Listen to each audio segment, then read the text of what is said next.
Friends, welcome to my SR classes. So మీరు thumbnail చూసే ఉంటారు.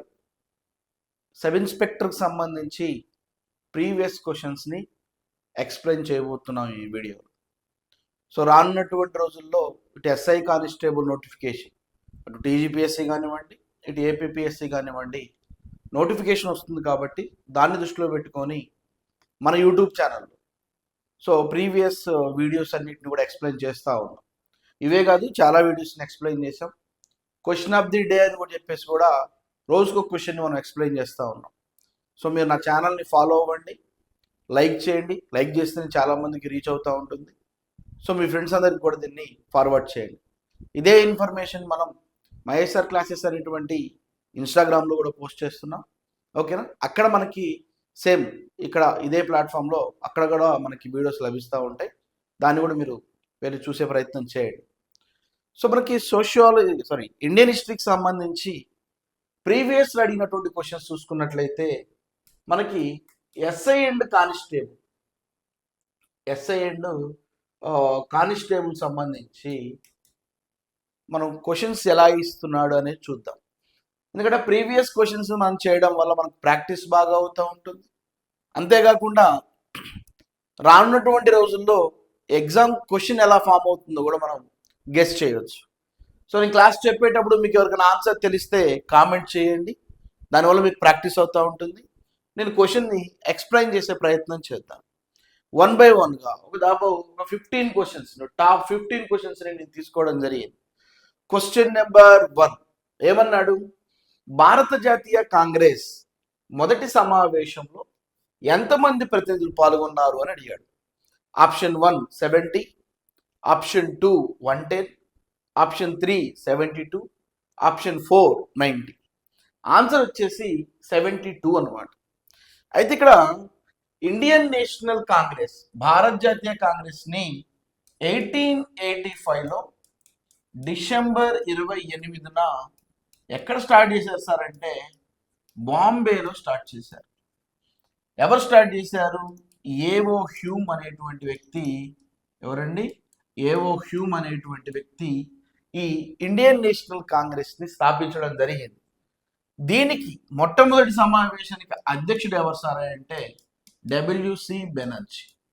భారతదేశంలో స్వాతంత్ర ఉద్యమం స్టార్ట్ అవ్వడానికంటే ముందు, అంటే మితవాదులు స్టార్ట్ అయ్యే టయానికి భారతదేశంలో ఇండియన్ నేషనల్ కాంగ్రెస్ ఏర్పడింది. సో తర్వాత ఆ పార్టీ ఆధ్వర్యంలోనే దేశ స్వాతంత్ర ఉద్యమం జరిగింది, అది వేరు విషయం. ఈ మొదటి కాంగ్రెస్ సమావేశంలో ఎంతమంది పాల్గొన్నారు అని అడిగాడు. 72 మంది పాల్గొనడం జరిగింది. నిజానికి భారత జాతీయ కాంగ్రెస్ ఇండియన్ నేషనల్ కాంగ్రెస్ అని మొట్టమొదటిగా పేరు పెట్టలేదు. ఏవో హ్యూమ్ దీనికి ఇండియన్ నేషనల్ యూనియన్ అనేటువంటి పేరు సూచిస్తే అలా బాగలేదు, ఇండియన్ నేషనల్ యూనియన్ కాదు, ఇండియన్ నేషనల్ కాంగ్రెస్ అని పిలవమని చెప్పేసి ఎవరు పిలవడం జరిగింది సార్? దీనికి ఎవరు పేరు పెట్టారు సార్ అంటే దాదాబాయి నౌరోజీ పేరు పెట్టడం జరిగింది.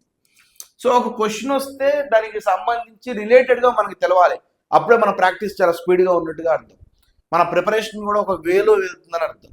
ఒక క్వశ్చన్ ఇస్తే దానికి సంబంధించినటువంటి రిలేటెడ్ ఇష్యూస్ మొత్తం కూడా మనకి తెలియాలి. ఇప్పుడు ఇండియన్ నేషనల్ కాంగ్రెస్ అంటే ఎప్పుడు స్టార్ట్ అయింది, ఎక్కడ స్టార్ట్ అయింది, ఎవరు అధ్యక్షుడు, ఎవరు జనరల్ సెక్రటరీ? తొలి జనరల్ సెక్రటరీ ఏవో హ్యూమ్. దీనికి అధ్యక్షుడు WC Banerjee. Indian National Congress ఎప్పుడు స్థాపించబడింది? 1885 డిసెంబర్ 28న స్థాపించబడింది.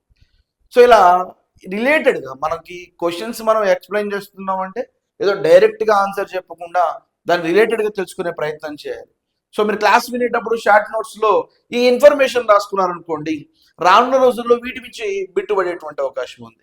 అంతేకాకుండా ఈ 72 మంది ప్రతినిధులతో తొలి తెలుగువాడు ఎవరు సార్ అంటే దాదాపు 2 తెలుగు వాళ్ళు ఈ మొదటి సమావేశంలో పాల్గొన్నారు.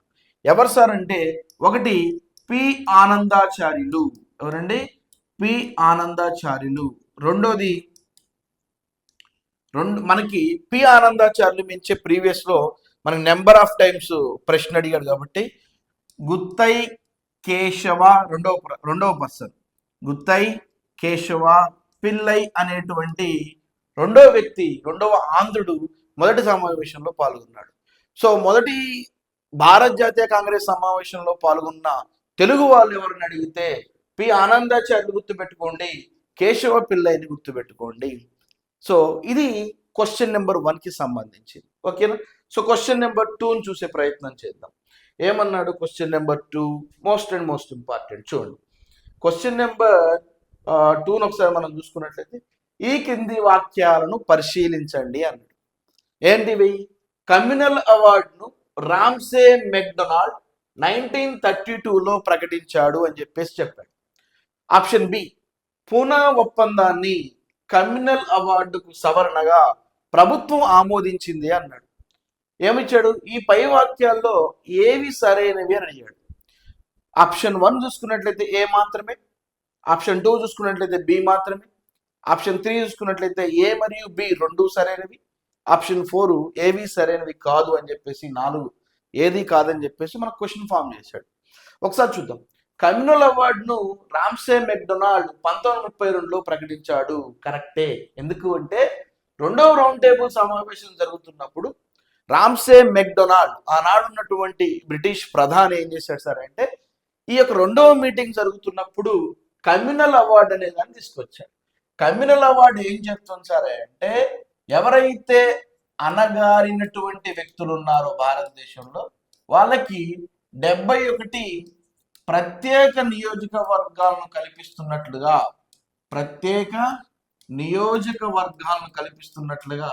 కమ్యూనల్ అవార్డు చెప్పింది 1932లో. ఎగ్జాక్ట్ గా చెప్పాలంటే ఆగస్టు 14, 1932లో కమ్యూనల్ అవార్డు ప్రకారం 71 ప్రత్యేక నియోజకవర్గాలను అనగారిన వారికి కేటాయిస్తున్నట్టుగా కమ్యూనల్ అవార్డు చెప్పింది.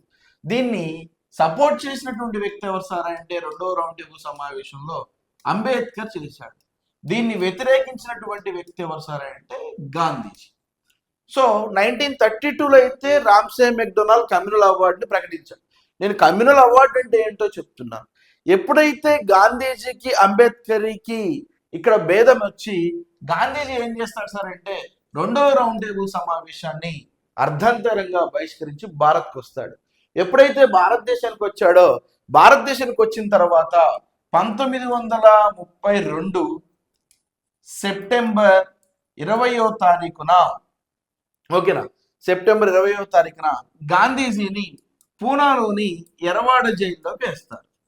ఎప్పుడైతే ఎరవాడ జైల్లోకి వేశారో, రామ్సే మెక్డొనాల్డ్ ఎప్పుడైతే 71 ప్రత్యేక నియోజకవర్గాల్ని ప్రవేశపెట్టాడో దానికి నిరసనగా 1932 సెప్టెంబర్ 24వ తారీఖున గాంధీజీ ఇదే ఎర్రవాడ జైల్లో ఆమరణ నిరాహార దీక్ష కూర్చుంటాడు. ఆమరణ నిరాహార దీక్ష కూర్చున్నప్పుడు ఏమవుతుందంటే, పూనా అనేటువంటి ఒప్పందం వస్తుంది. ఏం చెప్తుంది పూనా ఒప్పందం అంటే, ఈ ఎప్పుడైతే ఆమరణ నిరాహార దీక్ష కూర్చున్నాడో పూనా ఒప్పందం ప్రకారము కమ్యూనల్ అవార్డుకి సంబంధించి ఎవరెవరికి మధ్య మీటింగ్ జరుగుతుంది సార్ అంటే, గాంధీజీ వర్సెస్ అంబేద్కర్ కి మధ్య మీటింగ్ జరుగుతూ ఉంటుంది. వీళ్ళిద్దరికి జరిగితే అప్పుడు గాంధీజీ సూచనల మేరకు అంబేద్కర్ 71 ప్రత్యేక నియోజకవర్గాలు కాదు, గాంధీజీ ఏం చెప్తాడంటే ఉమ్మడి నియోజకవర్గాలు అవసరం అని చెప్పేసి గాంధీజీ సిఫార్సు చేస్తే దానికి అంబేద్కర్ ఓకే అంటాడు. ఇలా మీటింగ్ ఎక్కడ జరిగింది సార్ అంటే ఎర్రవాడ జైల్లో జరిగింది. దీన్ని ఏమని పిలుస్తారు సార్ అంటే పూనా ఒప్పందం అంటారు. అయితే ఇప్పుడు ఆప్షన్ 2 ఏమి ఇచ్చాడు? పూనా ఒప్పందాన్ని కమ్యూనల్ అవార్డుకు సవరణగా ప్రభుత్వం ఆమోదించింది అన్నాడు. ఇది కూడా కరెక్టే. ఎందుకంటే పూనా ఒప్పందంలో ఏం జరిగింది? ఇక్కడ ఏ విషయం గురించి డిస్కషన్ జరిగింది? కమ్యూనల్ అవార్డు గురించే జరిగింది. పూనా ఒప్పందం ఎవరెవరికి జరిగింది? గాంధీజీకి అంబేద్కర్కి, కాంగ్రెస్ నాయకులు ఇతర రాజకీయ పార్టీ నాయకుల మధ్యవర్తిత్వంతో అంబేద్కర్ వర్సెస్ గాంధీజీకి మధ్య జరిగినటువంటి ఈ మీటింగ్ లో ఏం జరిగింది? ప్రత్యేక నియోజకవర్గాలు కాదు, 71 నియోజకవర్గాలు అనగారిన వర్గాలు కేటాయిస్తున్నట్టుగా గాంధీజీ చెప్తే ఆ మీటింగ్ ఏమని పిలుస్తారు సార్ అంటే పూనా ఒప్పందం అంటారు. సో కాబట్టి పూనా ఒప్పందం దేనికి దగ్గరగా ఉంది? కమ్యూనల్ అవార్డుకి దగ్గరగా ఉంది. ఇక్కడే సవరణ జరిగింది. ఏ సవరణ జరిగింది? ప్రత్యేక నియోజకవర్గాలు కాకుండా ఉమ్మడి నియోజకవర్గాల సవరణ జరిగింది. So be also correct answer అన్నమాట. ఓకేనా? సో ఏ కరెక్ట్, బి కరెక్ట్, రెండు కరెక్ట్ కాబట్టి 1 కాదు 2 కాదు, మూడోది ఏ మరియు బి రెండు కరెక్ట్, మూడోది కరెక్ట్ ఆన్సర్ అవుతుంది, 4వది కాదు. ఇది కమ్యూనల్ అవార్డుకి సంబంధించినటువంటి ప్రశ్న. ఓకేనా? సో చిన్న విషయం తెలిస్తే దానికి అడిషనల్ ఇన్ఫర్మేషన్ తెలుసుకునే ప్రయత్నం చేయాలి. Next question. క్వశ్చన్ నెంబర్ 3 ఏమన్నా అడిగినా క్రింది వాక్యాలను పరిశీలించండి అన్నాడు. ఒకసారి నేను చదువుతాను వినండి. మొదటి రౌండ్ టేబుల్ సమావేశం నవంబర్ 12, 1930 జరిగింది. కాంగ్రెస్ ఈ సమావేశానికి హాజరయ్యారు అని చెప్పేసి ఆప్షన్ ఏ చెప్పాడు. ఆప్షన్ బి ఏమన్నాడు, రెండో రౌండ్ టేబుల్ సమావేశం సెప్టెంబర్ 7, 1931 ప్రారంభమైంది. కాంగ్రెస్ ఈ సమావేశాన్ని బహిష్కరించింది అన్నాడు.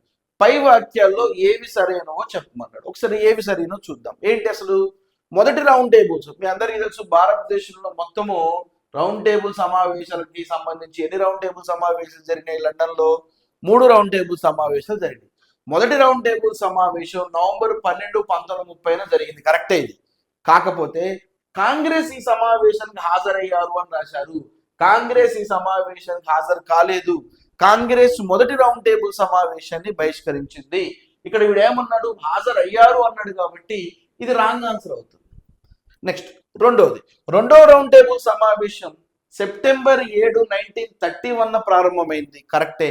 కాంగ్రెస్ ఈ సమావేశాన్ని బహిష్కరించింది అంటున్నాడు. నిజమే.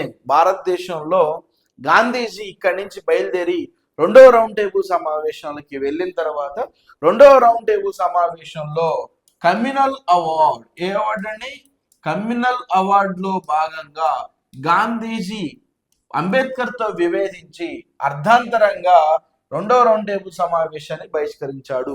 ఇక్కడ కూడా బహిష్కరించాడనే చెప్పాడు, కాబట్టి బి అనేది కరెక్ట్ ఆన్సర్ అవుతుంది. ఏమవుతుందండి? బి అనేది కరెక్ట్ ఆన్సర్ అవుతుంది. సో ఏ తప్పు, బి రైట్.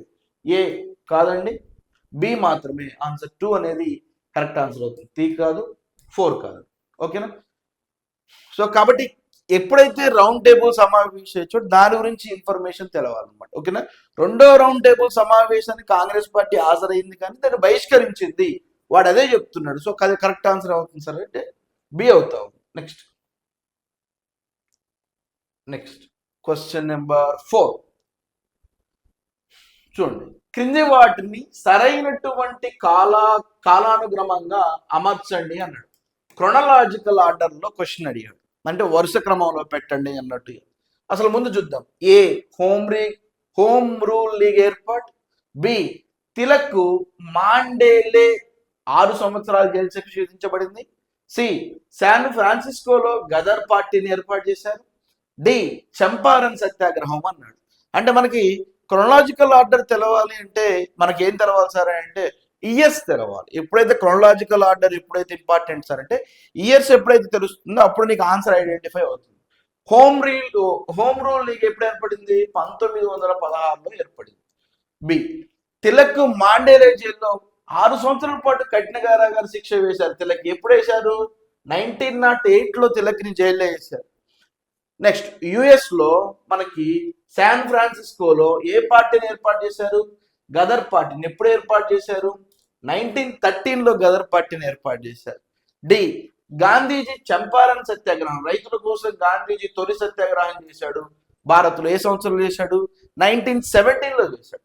సో ఏ వచ్చేసేమో 1916, బి వచ్చేసేమో 1908, సి వచ్చేసేమో 1913, డి వచ్చేసేమో చంపారన్. ఇప్పుడు క్రొనలాజికల్ ఆర్డర్లో పెట్టుకుంటే ఫస్ట్ ఏమవుతుంది? బి అవుతా ఉంది. సో ఎక్కడ బి ఉంది? ఇక్కడ బి ఉంది, ఇక్కడ బి ఉంది, ఇక్కడ బి ఉంది. సో థర్డ్ది కాదు, ఒకటి ఎలిమినేషన్ అయింది. ఓకేనా? సో తర్వాత ఏమవుతుంది? ఆన్సర్ సి అవుతా ఉంది. ఓకేనా? సో ఇక్కడ సి ఉంది, ఇక్కడ ఏముందండి? సి ఉంది అన్నమాట. ఓకే. నెక్స్ట్ తర్వాత ఏమవుతా ఉంది? ఏ ఉంది. ఇగో ఇక్కడ ఏ ఉంది, తర్వాత డి ఉంది. సో ఆప్షన్ 2 అవుతా ఉంటుంది. ఆప్షన్ 1 కాదు, ఆప్షన్ 4 కాదు అన్నమాట. సో క్రొనలాజికల్ ఆర్డర్లో మనకి ఇయర్స్ చాలా చాలా ఇంపార్టెంట్. నెక్స్ట్ క్వశ్చన్ నెంబర్ 5 చూద్దాం. సో క్వశ్చన్ నెంబర్ 5 ఒకసారి చూసే ప్రయత్నం మనం చేద్దాం. క్వశ్చన్ నెంబర్ 5 ఏమి ఇచ్చాడు ఒకసారి చూడండి. 1928లో బార్డోలీ సత్యాగ్రహం గురించి సరికాని వాక్యాన్ని గుర్తించండి అన్నాడు. అంటే కింద ఇచ్చినటువంటి వాక్యాల్లో ఏదో తప్పుగా ఉంది, ఆ తప్పైనటువంటి వాక్యాన్ని గుర్తించవాడు. ఆప్షన్ 1 ఇది బ్రిటిష్ లో ఇండిగో తోటల యజమానులకు వ్యతిరేకంగా ఈ ఉద్యమం జరిగిందన్నాడు. రెండోది ఇది వడ్డీ వ్యాపారులకు వ్యతిరేకంగా జరిగిందన్నాడు. మూడోది ఇది రైతులకు ఆక్యుపెన్సీ హక్కులకు మద్దతు ఇచ్చిందన్నాడు. నాలుగోది బొంబాయి ప్రభుత్వము భూమి శిస్తును 22% పెంచడాన్ని ఈ బార్దోలి సత్యాగ్రహం వ్యతిరేకించింది అన్నాడు. సో క్రింది వాటిలో తప్పేంటో ఒకసారి చూసుకున్నట్లయితే యాక్చువల్లీ గుజరాత్లో 1928లో బ్రిటిష్ ప్రభుత్వం వేస్తున్నటువంటి పన్నులకు వ్యతిరేకంగా వచ్చినటువంటి ఉద్యమమే బార్దోలి సత్యాగ్రహము. సో ఆప్షన్ 1 ఏమి ఇచ్చాడు, ఇండిగో తోటల పెంపకం అన్నాడు. తప్పిది, ఇండిగో తోటలకు సంబంధం లేదు. ఓకేనా, మనకి ఇండిగో తోటలకు సంబంధం లేదు. ఇక్కడ బ్రిటిష్ ప్రభుత్వము గుజరాత్లో, ఎక్కడండి, గుజరాత్లో, ఓకేనా, ఏంటి, పన్నులకు విపరీతమైన పన్నులు పెంచుతా ఉంది.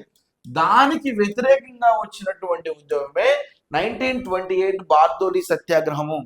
ఈ 1928 బార్దోలి సత్యాగ్రహంలో వడ్డీ వ్యాపారులకు వ్యతిరేకంగా పోరాటం చేశారు, రైతుల ఆక్యుపెన్సీ హక్కుల కోసం పోరాటం చేశారు.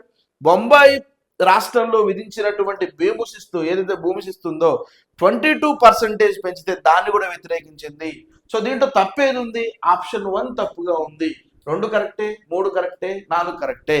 ఓకేనా, ఇది ఇండిగో పంటలకు సంబంధం కాదు, ఇది గుజరాత్లో పన్నుల వ్యతిరేకంగా వచ్చినటువంటి ఉద్యమమే 1928 బార్దోలి సత్యాగ్రహము. సో ఆన్సర్ ఏమవుతుంది, 1 అవుతా ఉంటుంది. నెక్స్ట్ క్వశ్చన్ ఏమన్నా, నెక్స్ట్ క్వశ్చన్ ఒకసారి చూసుకున్నట్లయితే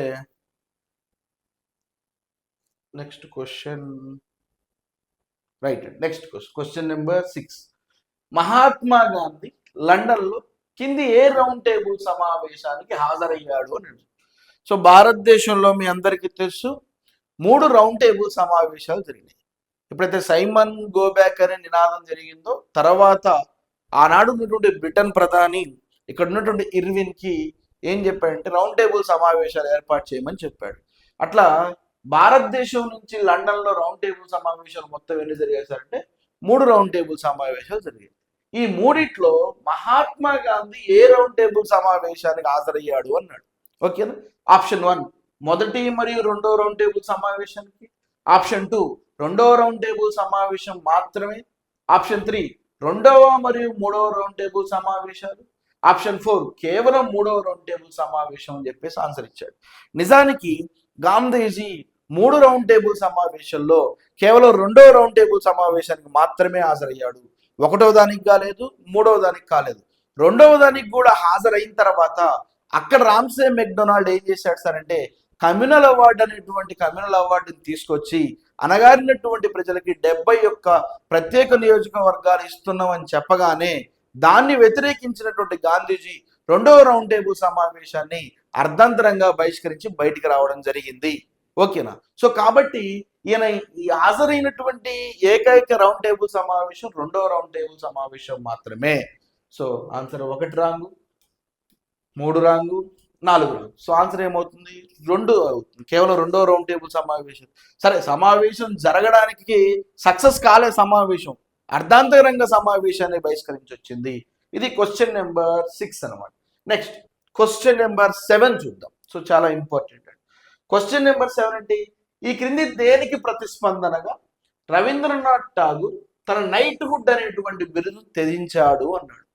సో యాక్చువల్లీ 1920వ సంవత్సరంలో మహాత్మా గాంధీ ఏం చేశాడు సార్ అంటే ఇక్కడ ఏం జరిగింది, మహాత్మా గాంధీ సహాయ నిరాకరణోద్యమాన్ని స్టార్ట్ చేశాడు. ఎప్పుడైతే సహాయ నిరాకరణోద్యమాన్ని స్టార్ట్ చేశాడో గాంధీజీ ఒక పిలుపిచ్చాడు. ఏమని ఇచ్చాడంటే మీకున్నటువంటి గౌరవ బిరుదులు ఏదైతే బ్రిటిష్ ప్రభుత్వం ఇచ్చినటువంటి గౌరవ బిరుదులు ఉన్నాయో వాటన్నిటిని త్యజించమని చెప్పేసి గాంధీ గారు చెప్తే అప్పుడు దానికి ప్రతిస్పందనగా ఈయన ఏం చేశాడు సరే అంటే తన యొక్క నైట్హుడ్ అనేటువంటి బిరుదుని త్యజించాడు.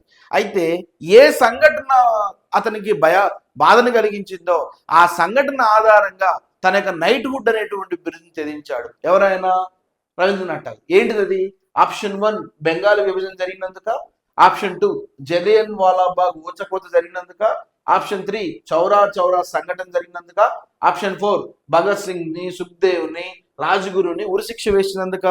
నిజానికి 1920లో గాంధీ గారు చెప్పిన తర్వాత భారతదేశంలో అత్యంత భయాకరమైనటువంటి బాధాకరమైన సంఘటన ఏంటి సార్ అంటే జలియన్ వాలాబాగ్ సంఘటన జరిగింది. ఎప్పుడు జరిగింది, 1919లో ఏప్రిల్ 13న జరిగింది. ఏంటిది జలియన్ వాలాబాగ్ దురంతం అంటే డాక్టర్ సైఫుద్దీన్ కీచ్లు, డాక్టర్ సత్యపాల్ అనేటువంటి 2 కాంగ్రెస్ నాయకుల్ని బ్రిటిష్ ప్రభుత్వం అరెస్ట్ చేస్తున్నందుకు పంజాబ్లోని అమృత్సర్లో ఉన్నటువంటి ప్రజలందరూ కూడా జలియన్ వాలాబాగ్ అనేటువంటి ఒక తోటలో 20,000 మందితో కలిసి అందరూ ఒక మీటింగ్ని ఏర్పాటు చేసుకుంటే అక్కడికి వచ్చినటువంటి జనరల్ డయ్యర్ ఇష్టం వచ్చినట్టు కాల్పులు జరిపితే 1000 మంది వరకు మరణించారు.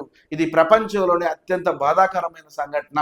దీన్నే జలియన్ వాలాబాగ్ ఊచకోత అంటారు. ఆ యొక్క ఊచకోత చేసినటువంటి బ్రిటిష్ ప్రభుత్వానికి నిరసనగా రవీంద్రనాథ్ ఠాగూర్ తనకు ఉన్నటువంటి నైట్ హుడ్ అనేటువంటి బిరుదును త్యజించుకున్నాడు. ఓకేనా. బెంగాల్ విభజన కాదు, బెంగాల్ విభజన 1905లో వచ్చింది. చౌరీ చౌరా సంఘటన కాదు, చౌరీ చౌరా 1922లో వచ్చింది. భగత్ సింగ్ ని సుఖ్దేవ్ ఎప్పుడు రిలీజ్ చేశారు? 1931లో చూశారు. ఓకేనా. సో రవీంద్రనాథ్ ఠాగూర్ తన బిరుని జలియన్ వాలాబాగ్ ఊచకోత 1 కాదు, 3 కాదు, 4 కాదు. ఆన్సర్ ఏమవుతుంది? 2 అవుతాం. ఇది question number 7. Next right, next question. So question number 8 ఏమన్నాడు ఇక్కడ? భారత జాతీయ ఉద్యమ క్రమంలో ఈ క్రింది సంఘటనలు కాలానుక్రమంగా ఏర్పాటు చేయమని చెప్పేసాడు. సేమ్ క్రోనలాజికల్ ఆర్డర్లో అడిగాడు. సో నేషనల్ మూవ్మెంట్కు సంబంధించి మనల్ని అడుగుతున్నట్టు క్రోనలాజికల్ ఆర్డర్ తెలవాలంటే ముందు ఇయర్స్ తెలవాలి. ఏమిచ్చాడు? ఆప్షన్ ఏ చౌరీ చౌరా సంఘటన, ఆప్షన్ బి రౌలత్ సత్యాగ్రహము, ఆప్షన్ సి చంపారన్ సత్యాగ్రహము, ఆప్షన్ డి మోప్లా తిరుగుబాటు. సో సరైన జవాబును క్రోనలాజికల్ ఆర్డర్లో పెట్టమన్నాడు. మీకు ముందు ఇయర్ తెలవాలి. చౌరీ చౌరా సంఘటన ఎప్పుడు జరిగింది? 1922లో జరిగింది. రౌలత్ చట్టం ఎప్పుడు వచ్చింది? 1919లో వచ్చింది. చంపారన్ సత్యాగ్రహం ఎప్పుడు జరిగింది? 1917లో జరిగింది. మోప్లా తిరుగుబాటు ఎప్పుడు జరిగింది? 1921లో జరిగింది. సో మనకి ఇచ్చినటువంటి ఇయర్స్ను బట్టి క్రోనలాజికల్ ఆర్డర్లో పెట్టుకోవాలి. ఫస్ట్ ఏం వస్తుంది? 1917 సి వస్తుంది. ఫస్ట్ ఏం వస్తుంది? సి వస్తుంది. సో సి ఎక్కడుంది? ఇక్కడ డి ఉంది, ఇక్కడ ఏ ఉంది, ఇక్కడ బి ఉంది, ఇక్కడ సి ఉంది. ఆన్సర్ అదే అవుతుంది. ఓకేనా. సో సి తర్వాత మనకి ఏం రావాలి? బి రావాలి. యాక్చువల్లీ ఇక్కడ బి రావాలి. తర్వాత ఏమొస్తుంది? డి వస్తుంది. డి ఉంది. తర్వాత ఏం రావాలి? ఏ రావాలి. సో సిబిడిఏ ఆన్సర్ వచ్చేసి ఏంటండి? సిబిడిఏ. సో చౌరీ చౌరా సంఘటన ఇవన్నీ కూడా చాలా చాలా ఇంపార్టెంట్. వీటిని క్రోనలాజికల్ ఆర్డర్లో పెట్టుకోవాలి. Question number 9. నెక్స్ట్ క్వశ్చన్ చూద్దాం. క్వశ్చన్ నెంబర్ 9 ఏమిచ్చాడు? క్రింది వాటిలో వైకోం సత్యాగ్రహ ఉద్యమంలో ఎవరు పాల్గొన్నారు అని అడిగాడు. Option 1 Sri Narayana Guru, option 2 doctor B R Ambedkar, option 3 Ramaswamy Naicker, option 4 Behramji Malabari. ఓకేనా. భారతదేశంలో కేరళలో జరిగినటువంటి ఓకేనా దేవాలయ ప్రవేశం ఏంటిదండి? దేవాలయ ప్రవేశ ఉద్యమమే వైకోం సత్యాగ్రహము. దీన్ని స్టార్ట్ చేసినటువంటి వ్యక్తి, ఉద్యమంలో పాల్గొన్న వ్యక్తి ఎవరు సార్ అంటే రామస్వామి నాయకర్. 1 కాదు, 2 కాదు, 4 కాదు. తమిళనాడులో ఇవాటికి ఫేమస్ అయినటువంటి పర్సన్ ఎవరు సార్ అంటే ఈవి రామస్వామి నాయకర్. ఈవి రామస్వామి నాయకర్ తమిళనాడులో అనేక రకాల ఉద్యమాల్లో కీలకంగా పాల్గొన్నాడు. సో కేరళలో దేవాలయ ప్రవేశం కోసము అక్కడ ఉన్నటువంటి పీడిత ప్రజల్ని అందరినీ కూడా దేవాలయాల్లోకి తీసుకెళ్లడం కోసం ఆయన చేసినటువంటి సత్యాగ్రహమే వైకోం సత్యాగ్రహము. నెక్స్ట్ క్వశ్చన్ నెంబర్ 10 ఏమన్నాడు? క్వశ్చన్ నెంబర్ 10 చాలా చాలా జాగ్రత్తగా వినండి. క్వశ్చన్ నెంబర్ 10 ఏంటి సరే అంటే క్రింది వాక్యాలను పరిశీలించండి అన్నాడు. ఏమిచ్చాడు? గాంధీజీ ఉప్పు సత్యాగ్రహం దేశంలో శాసనోల్లంఘన ఉద్యమ ప్రారంభానికి సంకేతం అన్నాడు. ఆప్షన్ బి 2వ రౌండ్ టేబుల్ సమావేశం ఢిల్లీలో జరిగిందన్నాడు. ఆప్షన్ 3 ఎంఏ జిన్నా 1940 ప్రారంభంలో 2 దేశాల సిద్ధాంతాన్ని ప్రతిపాదించాడన్నాడు. ఆప్షన్ డి సహాయ నిరాకరణోద్యమంపై గాంధీజీ డూ ఆర్ డై నినాదాన్ని ప్రజలకు ఇచ్చాడు అన్నాడు. సో పై వాటిలో సరైనవేంటో ఎంచుకున్నాడు. ఒకసారి చూద్దాం. గాంధీజీ ఉప్పు సత్యాగ్రహం, మనకి యాక్చువల్ ఉప్పు సత్యాగ్రహం 1930 ఏప్రిల్ ఓకేనా 6వ తారీఖు మార్నింగ్ 8:30కి ఎగ్జాక్ట్ గా గాంధీజీ ఏం చేశారు సార్ అంటే దండిలో ఉప్పు చట్టాలన్నింటినీ వ్యతిరేకించి సొంతంగా ఉప్పు తయారు చేశారు.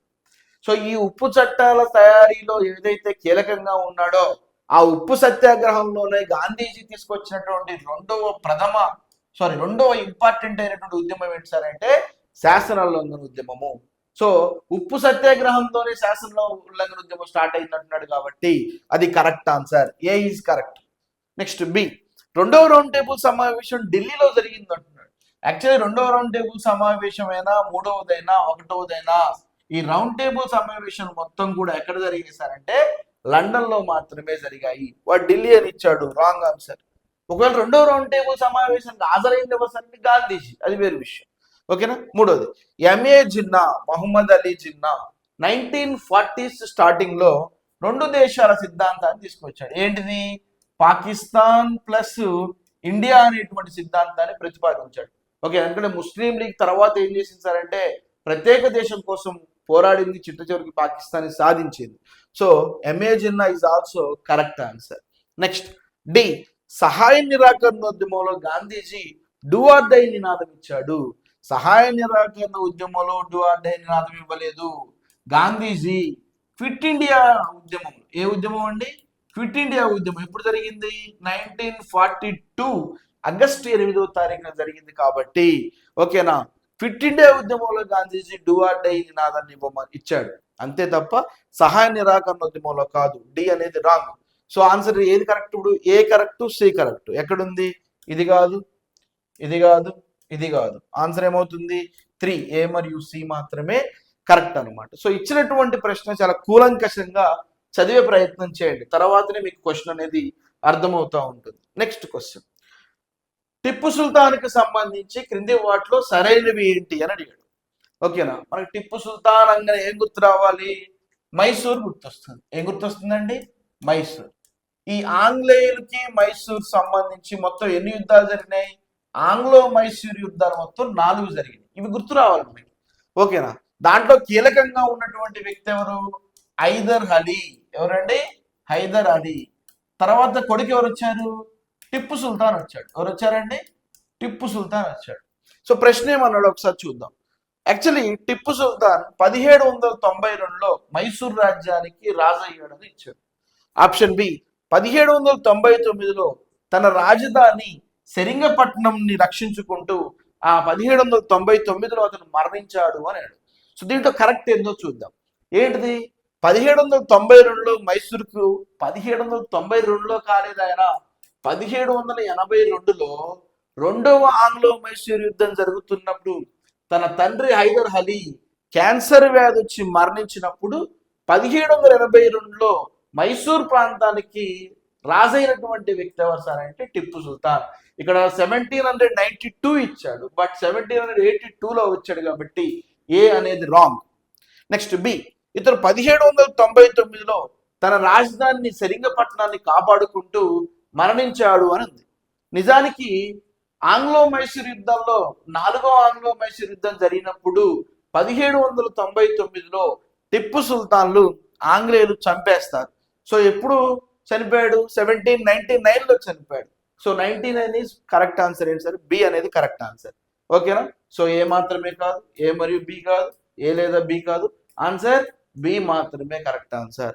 ఇది టిప్పు సుల్తాన్కి సంబంధించినటువంటి విషయం. నెక్స్ట్ క్వశ్చన్ నెంబర్ 12 చూద్దాం. క్వశ్చన్ నెంబర్ 12 ఏంది? ఆధునిక భారతీయ చరిత్రకు, మోడర్న్ ఇండియన్ హిస్టరీకి సంబంధించి క్రింది సంఘటనలు మొదటి నుండి చివరకు ఒక క్రోనలాజికల్ ఆర్డర్లో పెట్టమన్నాడు.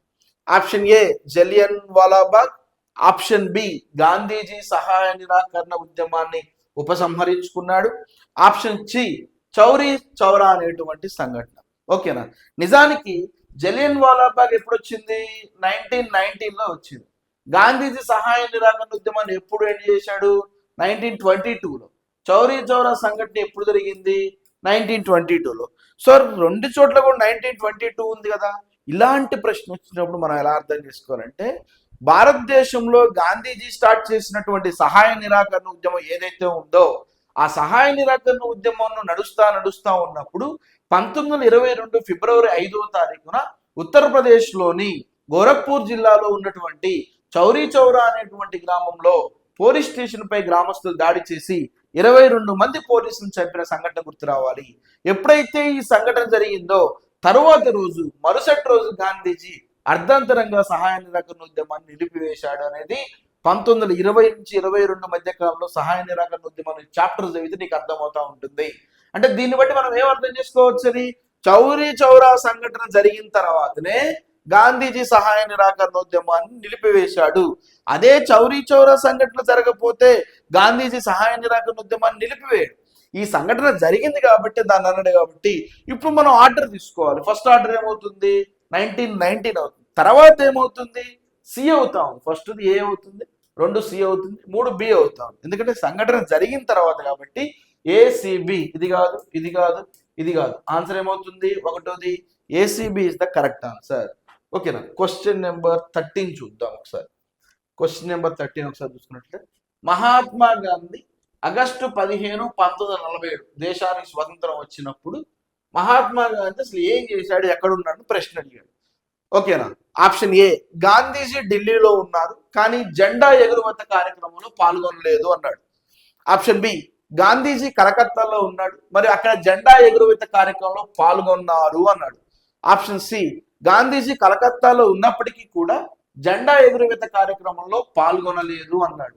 ఆప్షన్ డి, గాంధీజీ ఆ రోజు 24 గంటల నిరాహార దీక్ష పాటించాడు అన్నాడు.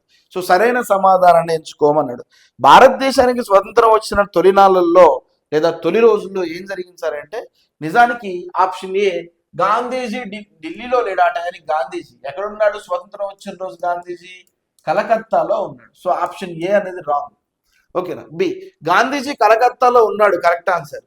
అక్కడ జెండా ఎగురవేత కార్యక్రమంలో పాల్గొన్నారు అని రాశాడు. ఆయన జెండా ఎగురవేత కార్యక్రమంలో పాల్గొనలేదు.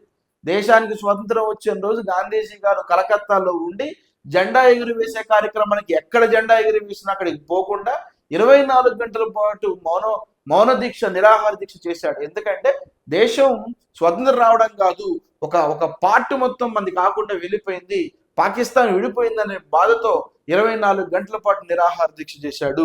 ఓకేనా? సీఎం అన్నాడు, బి రాంగ్ ఆన్సర్. సీఎం అన్నాడు గాంధీజీ కలకత్తాలో ఉన్నప్పటికీ జెండా ఎగురవేత కార్యక్రమంలో పాల్గొనలేదు. కరెక్ట్ ఆన్సర్ సి అనేది కరెక్ట్. డి, గాంధీజీ ఈరోజు 24 గంటల నిరాహార దీక్ష చేపట్టాడు. కరెక్టర్ సిడి అనేది కరెక్టర్. ఓకేనా? సో ఏడి కాదు, బి కాదు, బిడి కాదు, ఆన్సర్ వచ్చేసి సిడి. మూడోది మాత్రం ఆన్సర్ కరెక్ట్ అవుతుంది. గాంధీజీ కలకత్తాలో ఉన్నాడు, ఢిల్లీలో లేడు, జెండా ఎగురవేసే కార్యక్రమంలో పాల్గొనలేదు. ఓకేనా? ఆ టైంలో 24 గంటల దీక్ష చేస్తూ ఉన్నాడు, కలకత్తాలో చేస్తూ ఉన్నాడు. ఇవి గుర్తుపెట్టుకుని సరిపోతుంది. Next question number 14. క్రింది వాటిలో ఎవరిని పెరియార్ అని పిలుస్తారు? తమిళనాడులో ఇవాళకి చాలా ప్రాంతాల్లో పెరియార్ విగ్రహాలు ఉంటాయి. తమిళనాడులో విప్లవ భావాలు తీసుకొచ్చి తమిళనాడు రాజకీయాల్లో చైతన్యం తీసుకొచ్చినటువంటి గొప్ప వ్యక్తి ఎవరు సార్ అంటే ఈవి రామస్వామి నాయకర్. నారాయణ కాదు, నంబూదిరి కాదు, అయ్యంకాళి కాదు. మీ అందరికీ తెలుసు ఈవి రామస్వామి నాయకర్ తమిళనాడులో ఆత్మగౌరవ ఉద్యమాన్ని స్టార్ట్ చేశాడు. సెల్ఫ్ రెస్పెక్ట్ మూవ్మెంట్ అని పిలుస్తారు. అంతేకాకుండా ఇతను కేరళలో దేవాలయ ప్రవేశం కోసము వైకోం సత్యాగ్రహ ఉద్యమంలో కూడా ఇతను పాల్గొన్నాడు. ఇతనే ఎవరు సార్ అంటే ఈవి రామస్వామి నాయకర్. ఒకవేళ మిమ్మల్ని ప్రశ్న అడగాలంటే పెరియార్ అంటే అర్థం ఏంటని అడుగుతాడు. తమిళనాడులో పెరియార్ అంటే 2 అర్థాలు వస్తాయి. ఒకటో అర్థం పెరియార్ అంటే మహాత్మా, రెండోది పెరియార్ అంటే తమిళనాడులో ఇవాళకి ఏమని పిలుస్తారు సార్ అంటే పెద్ద ఆయన అని పిలుస్తారు. పెరియార్ అంటే ఈవి రామస్వామి నాయకుడిని పెరియార్ అని పిలుస్తూ ఉంటారు. అది question number 14. Then the last question, top 15 లో చివరి క్వశ్చన్. ప్రీవియస్ లో సబ్ ఇన్స్పెక్టర్లు అడిగినటువంటి ప్రశ్న ఏం సార్ అంటే భారతదేశ ఆధునిక చరిత్రలో క్రింది సంఘటనలు సరైనటువంటి వివరాలతో సరిపోల్చండి, జతపరచండి అన్నాడు. ఒక సైడ్ ఏమో జలియన్ వాలాబాగ్ ఊసకోత ఇచ్చాడు, బెంగాల్ విభజన ఇచ్చాడు, చంపారన్ సత్యాగ్రహం ఇచ్చాడు, స్వదేశీ ఉద్యమం ఇచ్చాడు. ఇంకో సైడ్ ఏమో సహాయ నిరాకరణ ఉద్యమం ఇచ్చాడు, భారత జాతీయ కాంగ్రెస్ ఇచ్చాడు, బెంగాల్ 2 ప్రావిన్సులకు విభజించడం ఇచ్చాడు, అమృత్సర్లో శాంతియుత నిరసనకారులపై దారుణ హత్య అని ఇచ్చాడు. మీ అందరికీ తెలుసు జలియన్ వాలాబాగ్ అంటే వస్తుంది అమృత్సర్లో శాంతియుత నిరసనకారులపై దారుణంగా జరిగినటువంటి హత్య. అంటే 1 అనేది డి ఉండాలి. ఇక్కడ 1C ఉంది, ఇది కాదు, ఆన్సర్ ఐడెంటిఫై చేయొచ్చు. ఇక్కడ బి ఉంది, కాదు, ఇది ఆన్సర్ చేయొచ్చు. ఇక్కడ బి ఉంది, ఇది కాదు. సో ఆటోమేటిక్ గా ఆన్సర్ 4 అవుతా ఉంటుంది. కొన్ని సందర్భాల్లో ఇటువంటి మనకు ఉపయోగపడతా ఉంటాయి. ఏదో ఒక విషయం తెలిసిన బిట్ ఈజీగా వచ్చేస్తుంది. ఓకేనా? రెండోది ఏంటిది? బెంగాల్ విభజన. 1905లో బెంగాల్ 2 ప్రాంతాలుగా విభజించారు. ఓకేనా, ఒకటి పశ్చిమ బెంగాల్, ఒకటి తూర్పు బెంగాల్గా విభజించారు. నెక్స్ట్ చంపారన్ సత్యాగ్రహంలో గాంధీజీ సహాయ నిరాకరణ ఉద్యమం టైంలో తీసుకొచ్చినట్టుగా ఉంది. నెక్స్ట్ స్వదేశీ ఉద్యమం వచ్చేసి మనకి భారత జాతీయ కాంగ్రెస్ ఐఎన్సి ఏర్పడింది, ఇండియన్ నేషనల్ కాంగ్రెస్ 1885 డిసెంబర్ 28న ఏవో హ్యూమ్ డబ్ల్యూబిసి అధ్యక్షతన తొలి మీటింగ్ బాంబేలో జరిగిందని మనం ఫస్ట్ క్వశ్చన్ కూడా ఎక్స్ప్లెయిన్ చేసుకున్నాం. ఇది దీనికి ఉన్నటువంటి చరిత్ర అనమాట. జలియన్ వాలా బాగ్, బెంగాల్ విభజన, చంపారన్, నెక్స్ట్ స్వదేశీ ఉద్యమం, ఇవన్నీ కూడా ఇది భారతదేశానికి సంబంధించినటువంటి ఒక ఆర్డర్ అనమాట. ఓకేనా. సో కాబట్టి మై డియర్స్, ఇక్కడ నేను చెప్పే విషయం ఏంటంటే మనం ఏదైతే చెప్పుకున్నామో, ఏ క్వశ్చన్స్ అయితే చెప్పుకున్నామో వాటన్నిటిని మీరు ఒకసారి గమనించండి. ఆన్సర్ తెలిస్తే ముందే ఆన్సర్ చేసేయండి కామెంట్లో. ఓకేనా. ఆన్సర్ తెలిసిన తర్వాత కూడా మీరు క్లాస్ వినే ప్రయత్నం చేయండి. ఎందుకంటే నేను డైరెక్ట్ గా ఆన్సర్ ఒకటే చెప్పట్లేదు, ఆన్సర్ తో పాటు రిమైనింగ్ ఎక్స్ప్లెనేషన్ కూడా ఇస్తున్నాను. ఓకే, రిమైనింగ్ ఎక్స్ప్లెనేషన్ కూడా ఇస్తా ఉన్నాను. ఓకేనా. సో వీడియో నచ్చితే చాలా మంది లైక్ చేసి మీ ఫ్రెండ్స్కి ఫార్వర్డ్ చేయండి. అంతేకాకుండా సబ్స్క్రైబ్ చేయండి. రానున్న రోజుల్లో ఇండియన్ హిస్టరీకి సంబంధించినటువంటి పూర్తి ఇన్ఫర్మేషన్ని, అంతేకాకుండా సోషియాలజీకి సంబంధించిన పూర్తి ఇన్ఫర్మేషన్ని కూడా మన ఛానల్లో పెట్టబోతా ఉన్నాం. అంతేకాదు ఏపీపీఎస్సిలో రానున్న రోజుల్లో గ్రూప్ 1 నోటిఫికేషన్ వస్తుంది, దానికి తగ్గ సోషియాలజీ క్లాసెస్ కూడా మన ఛానల్లో పెడతాం. రానున్న రోజుల్లో మన యాప్ని ఎస్టాబ్లిష్ చేసి దాంట్లో ప్రత్యేకమైనటువంటి క్లాసులు నిర్వహించబడతాయి. అందరికీ all the best. Thank you.